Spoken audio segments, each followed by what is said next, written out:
अस्सलाम वालेकुम नाजरीन, मैं हूँ summer Abbas 5 star media sports की तरफ से और मेरे साथ बैठे हैं खेल मंजर से मंजर नकवी। जी मंजर भाई, कैसे हैं आप? बिल्कुल ठीक। आप बताइए कैसे चल रहे हैं रोज़े, कैसे चल रहे दुआएं हैं? हैं, रोज़े भरपूर चल रहे हैं। बस अफ्तारी का इंतज़ार है आपकी तरफ से कि जब होगी हमें बता अरे आप दीजिएगा। जब चाहें आप पहले ही कह देते, हम आज करा देते आपको। अरे चले, आज की सहरी अब आपके साथ करेंगे हम, चले ठीक है ना? इंशाल्लाह। नहीं आज थोड़ा मसरूफ हूँ मैं, इंशाल्लाह फिर किसी दिन चले देखेंगे। इंशाल्लाह अगली तो बैठक में चले इंशाल्लाह। अब तो बैठक होती रहेगी, ये सिलसिला इंशाल्लाह। हमारा चलता रहेगा। तो नाजरीन, जैसे लास्ट टाइम भी हम आपको स्पोर्ट्स की अपडेट्स लेकर आए थे, तो इस हफ्ते भी काफ़ी सारे जो हैं क्रिकेट में और फुटबॉल में काफ़ी खेल जमा हो गए, खबरें जमा हो गई खेलों के हवाले से, तो वो हम और समर अब्बास शेयर करेंगे। और लेकिन सबसे गर्म खबर ये है कि पाकिस्तान क्रिकेट टीम की कप्तानी कौन करेगा न्यूजीलैंड के खिलाफ जो T20 मैचेस होने जा रहे हैं अगले महीने। जी समर भाई, कौन करने वाला है? यार मेरे हिसाब से मेरा फेवरेट अगर आप कहें तो मुझे तो मोहम्मद रिजवान जो है वो ज़्यादा। हाँ, लेकिन आपको बताएं कि अभी फ़िलहाल जो सिनेरियो चल रहा है, आपने सुना ही होगा शाहीन आफरीदी को मोहसिन नकवी ने पिछले हफ्ते जो प्रेस कॉन्फ्रेंस की थी, जब हमने ये अपना प्रोग्राम किया था उसके बाद मोहसिन नकवी ने प्रेस कॉन्फ्रेंस की थी, उसमें उन्होंने इशारा दिया था कि शायद शाहीन आफरीदी जो है वो T20 जो न्यूजीलैंड के खिलाफ सीरीज़ होने जा रही है उसमें कप्तान ना हो। उसी सिलसिले की कड़ी के तौर पे आज से मुराद कि 28 मार्च को शाम में, जुमेरात की शाम में बाबर आजम और मोहसिन नकवी की मुलाकात हुई है और ज़राए ने हमें बताया कि उसमें T20 टीम की हवाले से गुफ्तगू हुई है, उसकी तैयारियों के हवाले से, और उन पर उनके जो दोनों की बात हुई क़यादत के हवाले से भी बातचीत हुई है उनकी। तो ऐसा लग रहा है, कुछ खिचड़ी ऐसी पक रही है कि शायद बाबर आजम को दोबारा से कप्तानी मिल जाए, क्योंकि उन्होंने पेशावर ज़ल्मी की क़यादत बड़ी अच्छी तौर पे की PSL में और परफॉर्म भी अच्छा किया। तो अब ऐसा लगता है कि शायद उनको क़यादत। और एक और अपडेट ये कि जुमेरात की रात को भी, यानी रात गए जो है, मोहसिन नकवी ने सिलेक्शन कमेटी के अरकान से मुलाकात की है, जिसमें बाब रियाज है जो पहले सिलेक्शन कमेटी चेयरमैन थे, अब वो एक सिलेक्शन कमेटी के मेंबर के तौर पर ही है, अब्दुल रज़ाक हैं, मोहम्मद यूसुफ और उस्मान वाहिला साहब, बिलाल अफजल साहब जो डाटा एनालिस्ट के तौर पर सिलेक्शन कमेटी का हिस्सा हैं, और सलमान नसीर भी जो CEO हैं पाकिस्तान के, वो भी मौजूद थे। और इस सिलेक्शन कमेटी ने कुछ सिफारिशात पेश किए हैं मोहसिन नकवी को कोचेज़ के हवाले से भी और कप्तान के हवाले से भी। तो लग ऐसा रहा है कि शायद आइंदा आने वाले दिनों में बाबर आजम को कप्तान बनाने की तैयारी हो रही, जो माहौल लग रहा है बताए। अब ये भी हो सकता है कि वो सब फीडबैक लें मोहसिन नकवी साहब और कहें कि नहीं, अब न्यूजीलैंड के खिलाफ सीरीज़ में जो है ना वो शाहीन आफरीदी ही क़यादत करेंगे। शाहीन आफरीदी के बारे में हम आपको पहले ही बता चुके हैं कि 15 मैचेस में उन्होंने टोटल जब कप्तानी मिली की है, 5 T20 न्यूजीलैंड के खिलाफ जब न्यूजीलैंड गई थी पाकिस्तान जनवरी में, और फिर PSL में 10 मैचेस में लाहौर कलंदर की। तो 15 में से वो सिर्फ दो मैच ऐसे थे जो वो हारे नहीं, एक ड्रॉ हो गया था बारिश की वजह से ये PSL में, और एक न्यूजीलैंड के खिलाफ वो जीते। बाकी 13 मैचेस में उन्हें शिकस्त का सामना करना पड़ा। बाबर आजम को यानी कि आस्था मिल गया, उसके बाबर आजम के लिए अच्छी खबर है ये कि शाहीन अफरीदी को जो कैप्टनसी मिली, तो इससे जो इनके दाग थे वो धुल गए। हाँ, ये लेकिन अब देखना ये होगा कि ये तो मोहसिन नकवी कह रहे हैं, मगर एक जाहिर सी बात है क्रिकेट बोर्ड के चेयरमैन आपसे कह रहे हैं कि आप कप्तानी दोबारा संभालें, तो मैं समझता हूँ कि बाबर आजम पे भी थोड़ा शायद मुनसर होगा, क्योंकि जिस तरह से उनसे कप्तानी ली गई थी, तो मुमकिन है वो इनकार भी कर दें कि मैं अभी कप्तानी नहीं ले रहा। तो अभी फैसला मैं समझता हूँ कि बाबर आजम के कोर्ट में भी ये गेंद के वो क्या फ़ैसला करते हैं। मगर मुझे लगता है कि जिस तरह से मुलाकात की है और जो बातें हुई हैं, जो हमारे ज़राए बताते हैं, मुमकिन है कि बाबर आजम को कप्तानी मिल जाए न्यूजीलैंड के खिलाफ सीरीज़ के लिए। अच्छा, मोहसिन नकवी की बात हो रही है, परफॉर्मेंस की बात हो रही है, तो अभी न्यूजीलैंड के खिलाफ जो T20 सीरीज़ शुरू होने वाली है, तो कौमी टीम की काकोल एकेडमी में मशक़ें जारी हैं। फौजी मशक़ें नहीं है ये, क्रिकेट की जो है ये मशक़ें सुखन जारी, चक्की की मशक्क़त भी। तो वो समझ भाई, ऐसा हुआ है कि 1.5-2 साल हो गए थे पाकिस्तान क्रिकेट टीम की फिटनेस के हवाले से एक बाकायदा जो प्रोग्राम होता है ना, वो नहीं, जैसे यो टेस्ट होता था, आपने सुना होगा यो टेस्ट होता है, उसमें मुख्तलिफ ड्रिल्स कराई जाती है और खिलाड़ियों की फिटनेस को जांचा जाता है। तो वो सिलसिला ख़त्म कर दिया गया था। कहने वाले कहते हैं कि बाबर आजम ने ख़त्म कराया या जो भी हुआ, तो अब दोबारा से मोहसिन नकवी जो आए उन्होंने स्टेप लिया है कि भाई नहीं भाई, जब तक अब खिलाड़ी की फिटनेस, क्योंकि आपको पता है अगर खिलाड़ी किसी भी खेल में फिटनेस सबसे इंपॉर्टेंट होती है। बिल्कुल, फिटनेस होगी तो आप परफॉर्म कर सकेंगे। जैसे ये बिल्कुल ऐसे ही कि जैसे अगर आप नज़ला खांसी का शिकार हो जाएं तो आपकी तबीयत थोड़ी सी डल सी हो जाती है, बिस्तर से उठने का दिल नहीं चाहता, फिर काम करने का दिल नहीं चाहता। तो खेल में भी फिटनेस का ऐसे ही इशू है कि अगर आप मुकम्मल फिट होंगे तो ऐसा लगता है आप उड़ रहे हैं हवा में, और फिर जब इस तरह की बात होती है तो आप परफॉर्मेंस भी दे जाते हैं, चाहे वो कोई भी खेलो। जैसे मैंने पहले कहा, अब जब फिटनेस आपकी अच्छी होगी तो आप परफॉर्म भी अच्छा कर सकेंगे। परफॉर्म ना भी करें अच्छा, लेकिन नज़र आ रहा हो कि हाँ भाई ये खिलाड़ी है तो फिट और मैदान में जान मार रहा है। तो यही सोच के मोहसिन नकवी ने ना अब 26 मार्च से कैंप लग चुका है और 8 अप्रैल तक जारी रहेगा। और बिल्कुल फौजियों के से अंदाज में, फौजियों के से तरह नहीं लेकिन उनके से अंदाज में वो ट्रेनिंग की जा रही है। और मैं आपको बताऊं कि पहले दिन ही खिलाड़ी जो है, मैं अभी आपसे कहने लगा था कि हमारी फिटनेस लेवल हमारी टीम का ये है कि पहले रोज में ही जो है वो सब नमाज ईशा जो है कमरे पकड़ ली उन्होंने, वो बैठ के जो है वो अदा की उन्होंने। तो क्या फिटनेस लेवल इतना लो कैसे हो गया? वही मैंने बताया ना कि आदत नहीं रही 1.5-2 साल से इस तरह की जो फिटनेस लेवल है या फिटनेस का जो एक मयार था, ये कैंप था, वो नहीं लगाया। तो इस वजह से आदत नहीं रही। थोड़ा सा दौड़ भाग के अपने आप को खेल खाल के बैटिंग प्रैक्टिस करके फील्डिंग प्रैक्टिस करके वो समझते थे जी भरपूर फिट है। मगर अब ऊँट आया है अब पहाड़ के नीचे ना, वो बात हो रही है। तो अब देखना ये है कि पहले दिन तो ये हो गया क्योंकि पहला रोज़ था, इसलिए कुछ खिलाड़ी तो खिलाड़ी दूसरे रोज़, जिस पहले रोज़ जब उन्होंने ट्रेनिंग की तो दूसरे रोज़ उनसे उठा ही नहीं जा रहा था उनसे उठा ही नहीं जाते। बहुत से खिलाड़ी जो है ना बड़ी देर से सोकर उठे, और फिर क्योंकि वो किसी इस तरह से पाबंद तो नहीं है जिस तरह फौजी होते हैं, क्योंकि वो आर्मी एबटाबाद में ट्रेनिंग हो रही है, army training and physical school में, तो वो इस तरह के पाबंद तो है नहीं कि नहीं भाई वक्त पे ही उठना है। तो थोड़ा सा वहाँ और प्लेयर्स हमारे स्टार खिलाड़ी, रिलैक्सेशन मिलती है इनको प्लेयर्स को, या वो स्ट्रिक्टनेस आर्मी की जो होती है ट्रेनिंग्स में, जैसे कैडेट्स की ट्रेनिंग तो बड़ी मशहूर है हमारे, तो उसी तरीके से होता नहीं, मेरा नहीं ख्याल कि वो, क्योंकि मैंने आपको बताया कि कोई वो उनके अंडर तो है नहीं, वो तो हमारे स्टार क्रिकेटर्स हैं। तो थोड़ा बहुत मतलब बहुत ज़्यादा देर से वो नहीं सो के उठे होंगे, किसी ने 15-20 मिनट 25 मिनट ज़्यादा, एक उनको शेड्यूल दिया गया होगा कि इस हिसाब से आपने ट्रेनिंग करनी है। और 2 सेशंस में हो रही है, अफ्तार से पहले भी ट्रेनिंग होती है और अफ्तार के बाद भी, और हर रोज़ ये ट्रेनिंग जो अफ्तार के बाद तकरीबन 11 बजे तक जारी रहती है। तो देखते हैं कि बल्कि इसी फिटनेस की हालत शायद आफरीदी ने भी पिछले दिनों एक कहा था कि अगर जिस तरह से ये ट्रेनिंग हो रही है 26 मार्च से 8 अप्रैल तक जिस तरह से खिलाड़ी ट्रेनिंग कर रहे हैं वहाँ पर, और मुकम्मल हो गई और अच्छी कर ली, तो खिलाड़ी जो है सुपरमैन बन के निकलेंगे। तो देखते हैं किस तरह से खिलाड़ी, आपके अपने ऊपर है ना। जैसे क्लास में एक उस्ताद सबको पढ़ाता है 40-50 स्टूडेंट्स को, मगर कोई नहीं भी पढ़ता, अडॉप्ट नहीं करता। जो उस्ताद ने पढ़ाया था वो उसको समझ नहीं आ रहा था, वो उसको तवज्जो से नहीं पढ़ता। तो यही है खिलाड़ियों का, वो 29 खिलाड़ी माशाल्लाह से ट्रेनिंग में। अब देखते हैं कि कौन कौन सुपरमैन बन के निकलता है।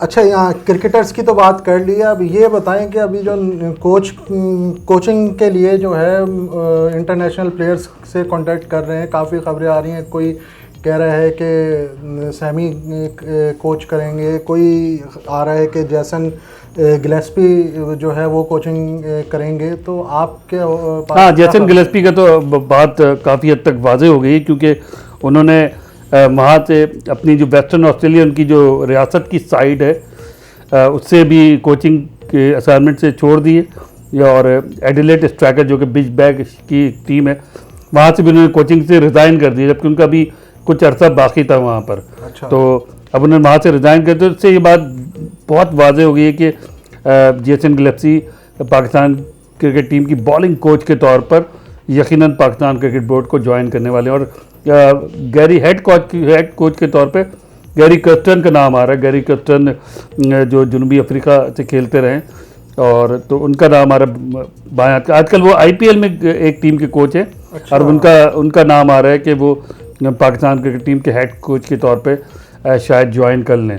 देखें बात कहाँ तक आगे बढ़ती है, लेकिन जेसन गिलेस्पी का ऑलमोस्ट कंफर्म हो गया है कि वो पाकिस्तान आएंगे। अच्छा, ये तो कंफर्म हो गया। आपको कोई आइडिया है कि जैसे शेन वॉटसन का पहले खबरें आ रही थी तो उसमें था कि उनको 2 करोड़ का पैकेज जो है वो दे रहे नहीं, हैं। पैसों के हवाले से अभी मैं कुछ नहीं कह सकता। अच्छा। अभी कुछ बात इतनी ये चीज़ें तो बाहर आई हैं, लेकिन रकम क्या होगी, उनको क्या पैसे मिलेंगे, ये अभी कोई ना सामने आई है और ना ही मैं अंदाजे से बता सकता हूँ। अच्छा, और अभी जो आयरलैंड का पाकिस्तान के साथ जो सीरीज हो रही है उसका ऐलान हो गया है।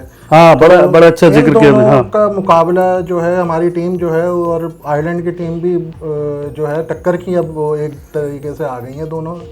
तो आप क्या नहीं, टक्कर की तो नहीं कह सकते। ये ज़रूर है 2007 के वर्ल्ड कप में वनडे, वो जो वर्ल्ड कप वनडे था उसमें आयरलैंड ने पाकिस्तान को हराया था, और आयरलैंड ने 2011 में भी हराया था इंग्लैंड को 2011 के वर्ल्ड कप में। टीम उनकी अच्छी है, मगर ये कहना कि टक्कर होगी, अब देखिए क्रिकेट बाई चांस है, किसी भी कभी कमज़ोर टीम भी जीत जाती है क्योंकि बाई चांस के तौर पे। तो ये कहना कि टक्कर की टीमें थोड़ा सा ज़्यादती हो जाएगी पाकिस्तान टीम के साथ। लेकिन मैं जो बात करने लगा वो ये कि जून में वर्ल्ड कप है, तो उससे पहले पाकिस्तान को बड़ी अच्छी प्रैक्टिस मिलने वाली है, क्योंकि अभी न्यूजीलैंड के खिलाफ सीरीज़ होगी, 5 T20 मैचेस होंगे, उसके बाद आयरलैंड से 4 मैचेस होंगे, सॉरी आयरलैंड से 3 मैचेस होंगे, और उसके बाद आयरलैंड के फ़ौरन बाद ही पाकिस्तान टीम इंग्लैंड जा रही है, वहाँ भी 4 T20 मैचेस होंगे। तो मजमूई तौर पे 5, 3, 8 और 4, 12 या T20 मैचेस पाकिस्तान को मिलेंगे जून में होने वाले वर्ल्ड कप से पहले। और टीमें भी अच्छी हैं, आयरलैंड है, न्यूजीलैंड है और इंग्लैंड है। आयरलैंड की जो पिचेस होती हैं वो कैसी हैं? वो वैसी होती है कि मौसम की बात होती है, मौसम भी जैसे इंग्लैंड के बराबर में ही है, जाहिर सी बात है, तो वैसे ही मौसम होते हैं उनके। और ये महीने भी ऐसे ही हैं, वहाँ बारिशें ज़्यादा होती हैं इन महीनों यानी में। कि और ज़्यादा अच्छा फ़ायदा और अच्छा मिल जाएगा, पिच को समझ लेंगे ये पाकिस्तानी प्लेयर्स हमारे इंग्लैंड। नहीं, देखना ये होगा कि देखिए अमेरिका और वेस्ट इंडीज़ में कंडीशंस कैसी होती है। मैं नहीं समझता कि जैसी कंडीशंस वहाँ होंगी वैसी ही कंडीशन पाकिस्तान को आयरलैंड में मिलेंगी। तो इसलिए, मगर ये है कि मैच प्रैक्टिस ज़रूर हो जाएगी, कि खिलाड़ी के कॉम्बिनेशन बनने में बहुत आसानी हो जाएगी। जाहिर सी बात है, जब 12 T20 मैचेस खेलेंगे तो एक कॉम्बिनेशन अच्छा बन जाएगा और एक प्रैक्टिस हो जाएगी, एक कॉन्फिडेंस बिल्ड अप हो जाएगा कि भाई ठीक है, हम लोग खेल सकते हैं इस कॉम्बिनेशन के साथ। तो आयरलैंड के मैचेस पाकिस्तान के जो है वो 10, 12 और 14 तारीख को होंगे मई में, और उसके बाद फिर इंग्लैंड में होंगे, और अभी अप्रैल में न्यूजीलैंड के खिलाफ T20 मैचेस हैं। अच्छा, अब क्रिकेट पे तो हमने तफसील से जो है वो बात कर ली है।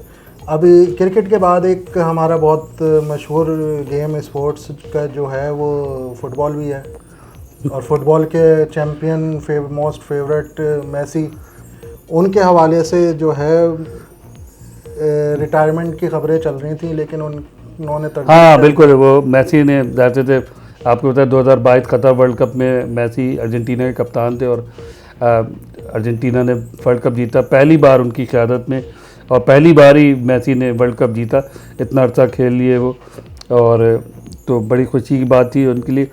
अच्छा, वर्ल्ड कप से पहले मेसी ने रिटायरमेंट का ऐलान कर दिया था। अच्छा। उन्होंने कहा था कि ये वर्ल्ड कप मेरा आखिरी इवेंट होगा, मगर जब उन्होंने वर्ल्ड कप जीत लिया तो उन्होंने वो किसी एक जो हमारे एक पॉलिटिशियन थे उनकी तरह यू टर्न ले लिया उन्होंने, और कहा कि नहीं, अभी मैं खेलता रहूँगा। और अब जब फिर उनके हवाले से रिटायरमेंट खबरें आने लगी तो उन्होंने मेसी ने बड़ी सख्ती से कह दिया कि जी, मेरे रिटायरमेंट का जो ताल्लुक़ है ना, वो मेरी उम्र से नहीं है कि मैं अगर 34, 35, 36, 37 साल का हो गया तो मैं, ये नहीं कि मेरी उम्र हो गई है तो मैं नहीं, मेरी रिटायरमेंट का ताल्लुक़ जो है वो मेरी परफॉर्मेंस से होगा। मेसी ने 2 टुक अल्फाज में कहते हैं, जब मैं समझूंगा कि मेरी परफॉर्मेंस अब जवाल पजीर हो रही है, यानी मैं नहीं परफॉर्म कर पा रहा कंसिस्टेंटली, तब मैं रिटायरमेंट लूँगा। अदरवाइज मैं जब तक मैं अच्छा खेल रहा हूँ और टीम के काम आ रहा हूँ, मैं खेलता रहूँगा। अच्छा, मेसी की बात हो रही है तो रोनाल्डो की ना हो नहीं सकता ऐसा, तो आप ज़रा हमारे व्यूअर्स को बताएं कि आपका फेवरेट इन दोनों में कौन है? वैसे तो मैं आपको बताऊँ कि मेरा फेवरेट तो कोई नहीं है, लेकिन मेरी हमदर्दियाँ थोड़ी सी मेसी के साथ है। वो क्यों है? वो इसलिए कि अर्जेंटीना में, आप तो शायद उस वक्त पैदा भी नहीं हुए जब अर्जेंटीना में एक फुटबॉलर थे जो अब आंजहानी हो चुके हैं, डिएगो मैराडोना। तो वो जब हम उसके एरा से हैं हम लोग, तो बड़ी ज़बरदस्त फुटबॉल खेलते थे। आपने शायद उनकी वीडियोस भी देखी होंगी मैराडोना, तो वो बहुत बड़े प्लेयर थे। तो हम इसी वजह से मैराडोना की वजह से अर्जेंटीना को पसंद करते थे, और अब क्योंकि मैसी अर्जेंटीना से ही हैं तो हम अर्जेंटीना और मैराडोना की वजह से मैसी को भी थोड़ा बहुत मैं एज देता हूँ, पसंद करता हूँ। लेकिन बज़ाहिर देखा जाए तो मेरा फुटबॉल में कोई फेवरेट खिलाड़ी नहीं, मैं सिर्फ अच्छे खेलने वाले को फेवरेट समझता हूँ। सही है। जहां हम इंटरनेशनल फुटबॉल की बात कर रहे हैं वहीं हमारी पाकिस्तानी टीम जो है इनका भी जो है वो मैच, हाँ, वर्ल्ड कप फुटबॉल क्वालिफायर 2 में आजकल हो रहे एशियन में। तो पाकिस्तान टीम पहली बार जो है, मैंने जैसे कि अपने नाज़रीन को बताया, पहली बार वो वर्ल्ड कप फुटबॉल क्वालिफायर 2 में पहुंची है दूसरे राउंड में। यानी पहले राउंड में हमेशा पहले राउंड में हार जाती थी, मगर पहले राउंड में उसने कंबोडिया के खिलाफ कामयाबी हासिल की तो उसको वर्ल्ड कप क्वालिफायर 2 में चांस मिला और 6 मैचेस खेलने का चांस मिला। एक ग्रुप में है वो तो, लेकिन अनफॉर्चुनेटली अब तक 6 में से 4 मैचेस वो हार चुके हैं और उनका आगे बढ़ने का कोई चांस नहीं है। एक मैच वो हारे हैं सऊदी अरब से, एक उज़्बेकिस्तान से और 2 मैच वो उर्दून से हार गए। उर्दून ने अभी 21 मार्च को पाकिस्तान में आके मैच खेला जिसमें 3-0 से पाकिस्तान टीम को हराया और अभी 26 मार्च को उर्दून नहीं हुआ अमान में, तो वहाँ उर्दून ने उनको 7-0 से मात दी। तो लेकिन ये एक चीज़ अच्छी है, चले कम से कम ये तो हुआ कि हमारी ज़िंदगी में ही Pakistan football world cup qualifier 2 में आ गई और अगर इसी तरह मेहनत जारी रही, इसी तरह खिलाड़ी मिलते रहे हमारे तो जैसे स्टेट फुटबॉल टीम चैंपियन भी रही है, लियारी के उसमें काफ़ी प्लेयर्स थे। हाँ, लेकिन वो मामला कुछ अलग है। वो जाते थे वो स्टैंडर्ड नहीं है ना स्ट्रीट फुटबॉल का। ये नहीं कि आप ऐसे तो आप लियारी से भी 11 खिलाड़ी निकाल लेंगे लेकिन वो ऐसा होता नहीं है जब तक बात ये है कि इंफ्रास्ट्रक्चर यहाँ पर ऐसा नहीं होगा फुटबॉल का। और बहुत से लोग जैसे कोच अभी मौजूदा जो फुटबॉल टीम के पाकिस्तान के कॉन्स्टेंटाइन, वो कहते हैं कि जब तक लीग यहाँ पर नहीं होगी और इंफ्रास्ट्रक्चर बेहतर नहीं होगा पाकिस्तान में फुटबॉल तरक्की नहीं कर, क्योंकि अभी भी जो पाकिस्तानी टीम के खिलाड़ी हैं उनमें ज़्यादातर जो है वो पाकिस्तानी निजात खिलाड़ी हैं, यानी जो बैरून मुल्क मुकीम है, पाकिस्तान से खेलने के अहल हैं, तो उन खिलाड़ियों को यहाँ पर ला के खिलाया गया। बजाय ये कि वो टोटल हमारी अपने मुल्क के खिलाड़ी होते, मगर बहुत से ऐसे खिलाड़ी जो बाहर खेल रहे हैं उनको यहाँ पर इस कौमी टीम में इंडक्ट किया गया और ये परफॉर्मेंस ही 4 के 4 मैच हार चुके हैं और अब 2 मैचेस बाकी रह गए हैं, सऊदी अरब से और एक उज़्बेकिस्तान से। अब देखना ये कि उन दोनों के खिलाफ पाकिस्तानी टीम क्या स्कोर करती है। उम्मीद है देखें, अगर हो सकता है खेलते जैसे आप वो कहते हैं ना गाते गाते गवैया बन जाते, हो सकता है खेलते खेलते और हारते हारते शायद पाकिस्तान टीम 2 में से कोई एक आध मैच जीत भी जाए। चलें मंजर भाई, बहुत आपका शुक्रिया, आपने जो है हमें टाइम दिया और हमारे व्यूअर्स को जो है अपनी माहिराना तज्जिए से जो है वो आगाह किया। तो नाज़रीन, आपसे हमारी रिक्वेस्ट हर प्रोग्राम में होती है कि हम आपको हमारी वीडियो प्रोग्राम पसंद आए तो वीडियो को लाइक करें, ज़्यादा से ज़्यादा शेयर करें और हमारा चैनल जो है 5 स्टार मीडिया और खेल मंजर इनको जो है सब्सक्राइब करें। और इसी के साथ समर अब्बास को इजाज़त दें और हमारे साथ खेल मंजर के मंजर नकवी को भी इजाज़त दें। इंशाल्लाह अगली वीडियो में आपसे दोबारा मुलाकात होगी नई खबरों के साथ और नए तज्जिए के साथ। खुदा हाफिज़।